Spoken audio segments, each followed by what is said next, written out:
Welcome to This Explainer. Today, we're going to completely unpack a fascinating, super chaotic, and rapid-fire dialogue transcript that perfectly captures the brutal realities of modern espionage. We'll be transforming this raw text into a gripping analysis of what is ultimately the classic clash. You've got a detached intelligence handler operating from the safety of an office, completely at odds with a traumatized field operative just trying to survive on the ground. Together, we're going to map out this whole exchange to expose the massive, often fatal disconnect between data-driven bureaucracy and the real human cost of intelligence work. Okay, let's dive into this right out of the gate. Consider this absolutely stark ultimatum delivered by Ed, the handler. He tells his operative, Ferris, "You got to decide which side of the cross you're on. I need nailers, not hangers." I mean, wow. It immediately sets this incredibly dark, high-stakes tone for the entire operation. He's literally using a crucifixion metaphor to demand absolute, unquestioning loyalty. Ed is effectively telling Ferris to just check his conscience at the door. You know, if you want to survive and succeed in this agency, you do the hammering. You definitely don't hang around asking moral questions. Section 1. A deadly bureaucratic decision. Let's look at how a choice made a million miles away sets this tragedy in motion. So, to wrap our heads around Ed's terrifyingly cold logic, we first need to define chatter. Chatter basically refers to intercepted communications monitored by intelligence agencies, like phone calls or radio signals. And this is absolutely crucial to understand because Ed's entire decision-making process hinges solely on this one single intelligence metric. He isn't looking at human beings on the ground, right? He's looking at spikes in data. He's listening to whispers in the electronic ether, and he's issuing sweeping commands based purely on these abstract signals. Now, what's really interesting here is how exactly the intelligence actually breaks down. Check this out. A world phone out of Vienna picks up a voice that sounds like a major target, Celine. And what is he saying? He's asking, who the damn heck is Omar Siddiqui? That's literally it. Just a few intercepted words from Vienna. But in Ed's mind, those words instantly seal the horrifying fate of an asset named Omar Siddiqui. Because Celine is suddenly interested in him, Ed just makes the executive decision, I'm bringing him in. There's no debate, no risk assessment for the guy on the ground, just an immediate bureaucratic mandate based entirely on a table of data.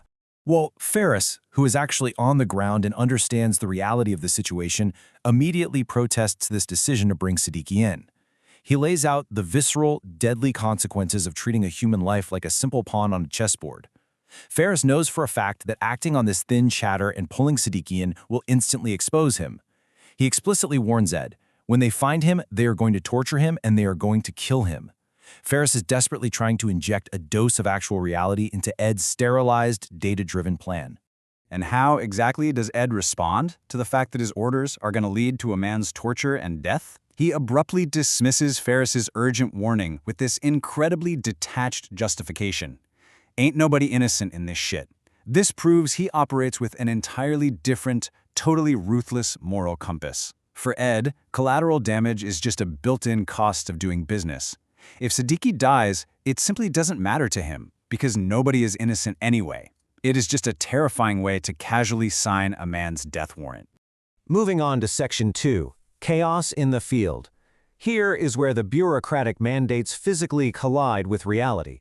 To map out the sheer panic hidden within the unpunctuated text of our source transcript, let's track the rapid escalation on this timeline. It happens so fast. At minute 0, Ferris attempts a controlled, professional approach. He approaches Siddiqui using the alias Brad Scanlon, saying they need to have a conversation. But the reality on the ground instantly fractures. By minute 2, the transcript just evolves into sheer panic, with frantic, let's go, go, go, go, go, go commands. And just minutes later, the whole operation crashes. By minute 5, Ferris is desperately calling for an ambulance, concluding with the grim reality, Siddiqui's dead. A man is dead because of a decision made thousands of miles away. Section 3, the moral breaking point. With Siddiqui dead, the philosophical disconnect between these two men is about to completely shatter.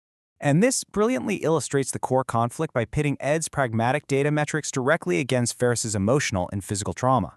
Ferris says to Ed, I bet you heard a shitload of chatter. Then it stopped, didn't it? And Ed proudly confirms this.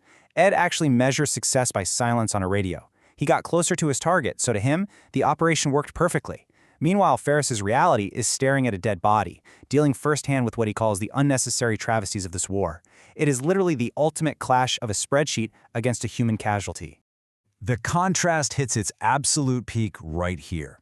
When Ferris attempts to take the blame for the catastrophic failure in a moment of sheer trauma, confessing, "I didn't kill him, I did," Ed's response is chillingly robotic. He literally tells a traumatized operative, "That's just not constructive."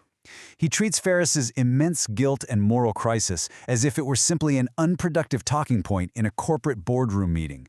It highlights a total, terrifying vacuum of human empathy. So the crucial breaking point is reached right here, when Ferris finally explodes at his handler's absolute lack of empathy, officially severing their partnership. He yells that Ed can't think straight because he's a million miles away, while Ferris is living it every single day. He calls out the backstabbing political bureaucrats who only look at pictures. Ferris refuses to be a nailer any longer. He basically tells his boss, "This is not working, I'm out," and hangs up on the very system that created this tragedy. So, as we wrap up this explainer, I want to leave you with this final, really provocative question.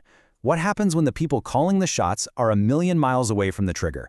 When intelligence is reduced to just chatter and human lives are dismissed as not constructive data points, who ultimately pays the price? It's a haunting reality about modern conflict that forces us to question the deadly space between the bureaucrats who give the orders and the operatives who actually have to live with the consequences. Thank you so much for joining me, and keep questioning the information in front of you. Hello Hollywood movies lovers, welcome to watch new Hollywood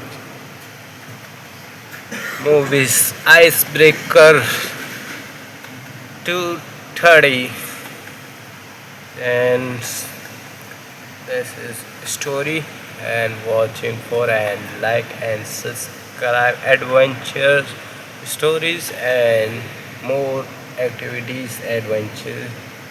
Hey YouTube, this last activities and my small activities, though not mass content, is my content. Okay YouTube, thank you guys.